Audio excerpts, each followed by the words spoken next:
আসসালামু আলাইকুম। সংবাদে আপনাদের সবাইকে স্বাগত জানাচ্ছি। আমি ফিরোজ তোহা। শুরুতেই সংবাদ শিরোনাম। বাংলাদেশের সর্বশেষ গুরুত্বপূর্ণ আপডেট সংবাদে আপনাকে স্বাগত। শুরুতেই সংবাদ শিরোনাম, পরে বিস্তারিত। শুরুতেই জানাবো, আমরা যুদ্ধ অবস্থায় আছি, পুলিশকে সর্বোচ্চ সতর্ক থাকতে হবে বললেন প্রধান উপদেষ্টা।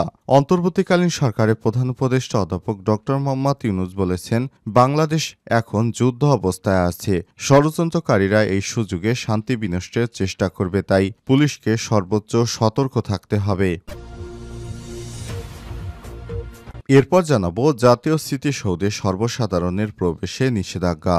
মহান স্বাধীনতা ও জাতীয় দিবস উদযাপন উপলক্ষে জাতীয় স্মৃতিসৌধ পরিষ্কার পরিচ্ছন্নতা ও ভিআইপি নিরাপত্তার জন্য আগামী 25শে মার্চ পর্যন্ত সব ধরনের দর্শনার্থী প্রবেশে নিষেধাজ্ঞা জারি করা হয়েছে।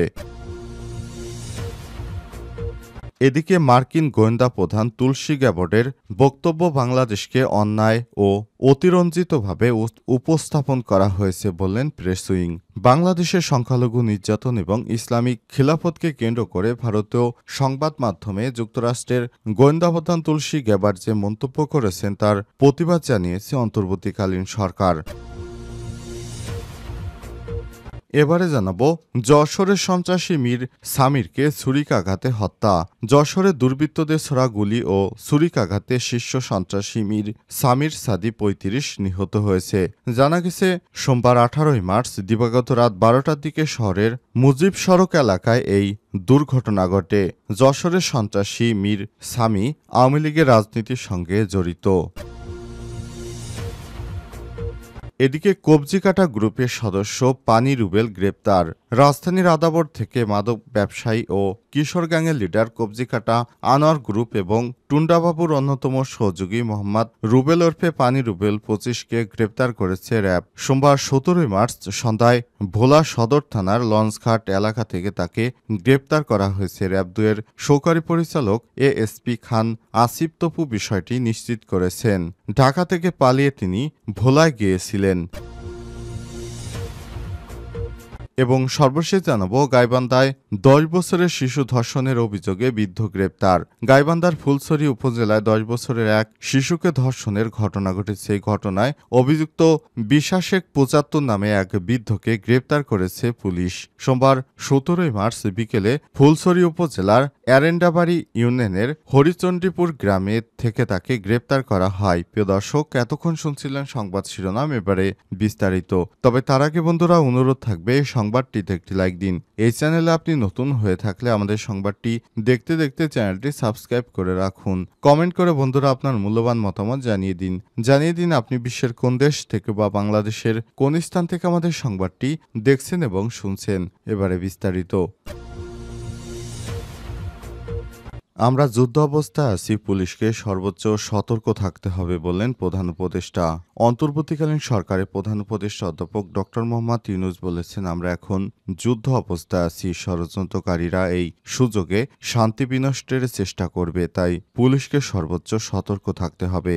আজ প্রধান উপদেষ্টার কার্যালয়ে মাঠ পর্যায়ে পুলিশ কর্মকর্তাদের সঙ্গে বৈঠকে এই কথা বলেছেন প্রধান উপদেষ্টা অধ্যাপক ডক্টর মোহাম্মদ ইউনূস। তিনি বলেছেন, পুলিশ আগে খারাপ মানুষের পাল্লায় পড়েছিল, তখন সেখান থেকে বের হয়ে এসেছে বলে জানান অন্তর্বর্তীকালীন সরকারের প্রধান উপদেষ্টা অধ্যাপক ডক্টর মোহাম্মদ ইউনূস। পুলিশের প্রতি মানুষের আস্থা ফেরাতে তিনি আরো বলেন, এই অন্ধকার যুগে পুলিশ অ্যাক্টিভ পার্টিসিপেন্ট ছিল, নিজের ইচ্ছায় না, সরকারি কাজ করতে গিয়ে হয়েছে। কাজেই নতুন বাংলাদেশকে পুলিশকে দেখিয়ে দিতে হবে আমরা মানুষ খারাপ না, খারাপ মানুষের পাল্লায় পড়েছিলাম, সেখান থেকে বের হয়ে এসেছি। এ সময় তিনি আর বলেন, ১৬ বছরের কালিমা সারা গায়ে মাখা আছে, রাতারাতি সেটা পাল্টাতে পারবো না। আমরা পুলিশ সম্বন্ধে ইমেজ হলো তারা খারাপটা আগে করে, কিন্তু আমরা ভালোটা আগে করে দেখাবো। এখন সম্পূর্ণ নতুন ভাবমূর্তি প্রতিষ্ঠিত করতে হবে। নির্বাচন যতই ঘনিয়ে আসছে ষড়যন্ত্র ততই তীব্র হচ্ছে উল্লেখ করে প্রধান উপদেষ্টা পুলিশকে সতর্ক থাকার আহ্বান জানান। দেশের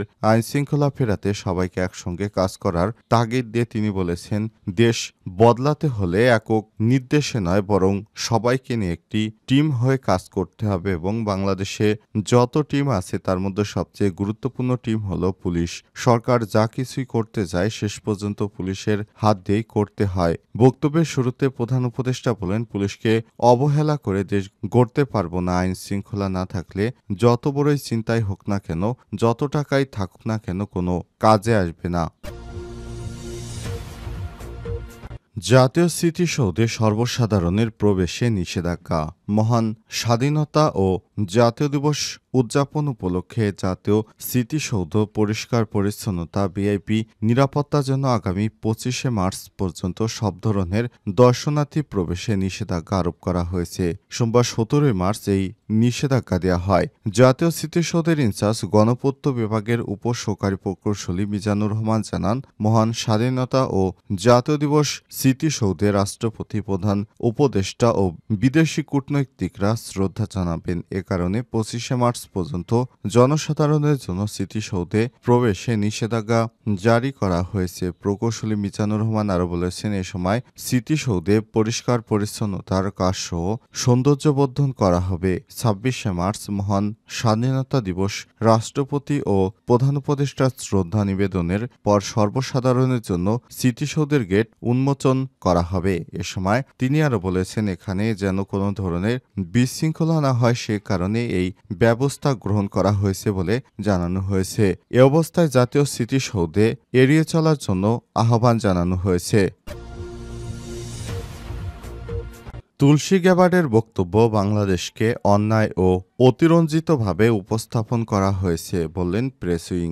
বাংলাদেশের সংখ্যালঘু নির্যাতন এবং ইসলামিক খিলাফতকে কেন্দ্র করে ভারতীয় সংবাদ মাধ্যমে যুক্তরাষ্ট্রের গোয়েন্দা প্রধান তুলসী গ্যাবার্ড যে মন্তব্য করেছেন তার প্রতিবাদ জানিয়েছে অন্তর্বর্তীকালীন সরকার। সোমবার 17 মার্চ সরকারের পক্ষ থেকে দেয়া বিবৃতিতে বলা হয়েছে, আমরা গভীর উদ্বেগ ও হতাশার সঙ্গে তুলসী গ্যাবার্ডের বক্তব্য প্রত্যাখ্য করেছি, যেখানে তিনি বাংলাদেশের ধর্মীয় সংখ্যালঘুদের নিপীড়ন ও হত্যা করা হচ্ছে বলে অভিযোগ করে বলেছেন, ইসলামপন্থী সন্ত্রাসীদের হুমকি এবং বিভিন্ন সন্ত্রাসী গোষ্ঠীর বৈশ্বিক তৎপরতা একই আদর্শ ও লক্ষ্য দ্বারা পরিচালিত হয়। সেই আদর্শ ও লক্ষ্য হল ইসলামপন্থী খেলাফতের মাধ্যমে শাসন করা। তুলসী গ্যাবার্ডের এই মন্তব্য বিভ্রান্তিকর এবং বাংলাদেশের ভাবমূর্তি ও সুনামের জন্য ক্ষতিকর উল্লেখ করে অন্তর্বর্তীকালীন সরকার বলছে, বাংলাদেশের ঐতিহ্যগতভাবে শান্তিপূর্ণ, অন্তর্ভুক্তিমূলক ইসলাম চর্চার জন্য সুপরিচিত এবং চরমপন্থা ও সন্ত্রাসদের বিরুদ্ধে লড়াইয়ে জনসাধারণের অগ্রগতি অর্জন করেছে। গ্যাবার্ডের মন্তব্যে কোনো নির্দিষ্ট প্রমাণ বা অভিযোগের উপর ভিত্তি করা হয়নি বলেও বাংলাদেশের সরকার এই বিবৃতিতে দাবি করেছেন। অন্তর্বর্তীকালীন সরকার বিবৃতিতে উল্লেখ করে বলেছেন, তুলসী গ্যাবার্ডের বক্তব্য পুরো বাংলাদেশকে অন্যায় এবং অতিরঞ্জিতভাবে উপস্থাপন করা হয়েছে। প্রধান উপদেষ্টার কার্যালয় থেকে পাঠানো বিবৃতিতে সরকার দাবি করেছে, বিশ্বের অনেক দেশের মতো বাংলাদেশও চরমপন্থার চ্যালেঞ্জের মুখোমুখি হয়েছে, তবে এটি ধারাবাহিকভাবে আন্তর্জাতিক সম্প্রদায়, বিশেষ করে যুক্তরাষ্ট্রের সঙ্গে অংশীদারিত্বে আইন শৃঙ্খলা, সামাজিক সংস্কার ও অন্যান্য সন্ত্রাস বিরোধী তৎপরতার মাধ্যমে এসব চ্যালেঞ্জ মোকাবেলা করে আসছে। বাংলাদেশকে ভিত্তিহীনভাবে ইসলামিক খিলাফতের সঙ্গে যুক্ত করার অর্থ হল বাংলাদেশের জনগণ এবং আন্তর্জাতিক সহযোগীদের কঠোর পরিশ্রমকে খাটো করে দেখা, যারা শান্তি, স্থিতিশীলতা ও উন্নয়নের জন্য প্রতিশ্রুতিবদ্ধ। বিবৃতিতে আরও বলা হয়েছে, ইসলামিক খিলাফত ধারণার সঙ্গে যুক্ত করার প্রচেষ্টাকে বাংলাদেশ কঠোরভাবে প্রত্যাখ্যান করে। যশোরে সন্ত্রাসী মীর সামিরকে ছুরিকাঘাতে হত্যা। যশোরে দুর্বৃত্তদের ছোড়া গুলি ও ছুরিকাঘাতে শীর্ষ সন্ত্রাসী মীর সামির সাদি ৩৫ নিহত হয়েছেন। সোমবার 18 মার্চ দিবাগত রাত 12টার দিকে শহরের মুরিব সড়ক জয়ন্তী সোসাইটির পিছনে তার বাড়িতে এই ঘটনা ঘটে। নিহত সাদি ওই এলাকার মীর শওকত আলীর ছেলে। নিহতের চাচাতো ভাই সাকিব জানান, রাত 12টার দিকে তিনি ও সাদি বাড়ি ফেরেন।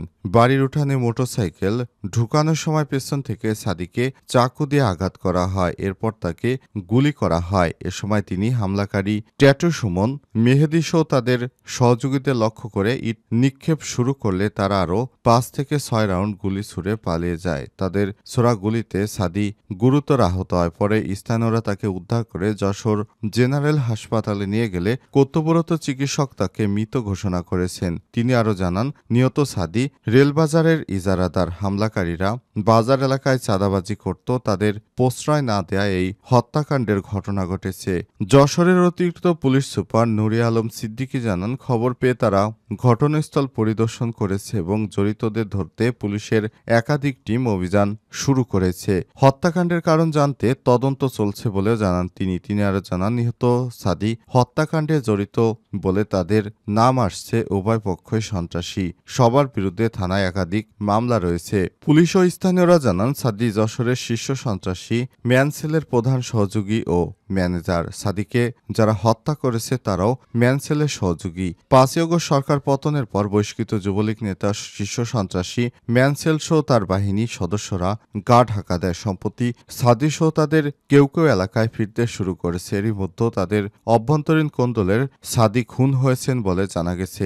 স্থানীয়রা জানায়, 2013 সালের 9 ডিসেম্বর যশোর শহরের সিভিল কোর্ট মোড়ে জেলা ছাত্রদলের তৎকালীন সহসভাপতি কবির হোসেন পলাশকে খুন করে মোটরসাইকেল যোগে পালানোর সময় শহরের পালবাড়ি ভাস্কর্য মোড়ে সড়ক দুর্ঘটনায় আহত হন সাদি।